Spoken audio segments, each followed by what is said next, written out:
महाराष्ट्रात बिबट्या मानव संघर्ष मोठ्या प्रमाणात वाढतोय.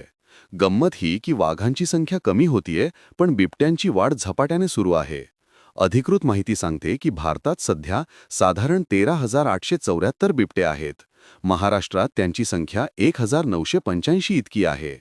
2018 ही संख्या 1,690 होती. म्हणजे 4 वर्षात जवळपास 300 बिबट्यांची वाढ झाली आहे. बिबट्या हा खूप जुळवून घेणारा प्राणी आहे. जंगलं कमी झाली तरी तो माणसांच्या आसपासच्या जागेतही आरामात जगतो.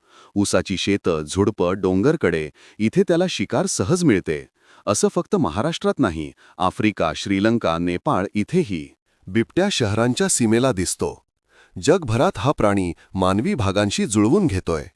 वाघांना मोठं जंगल लागतं म्हणून त्यांची संख्या घटतीये. पण बिबट्या माणसांच्या सावलीतही जगतो. म्हणूनच त्यांची संख्या वाढतीये आणि संघर्षही वाढतोय. निसर्ग बदलतोय.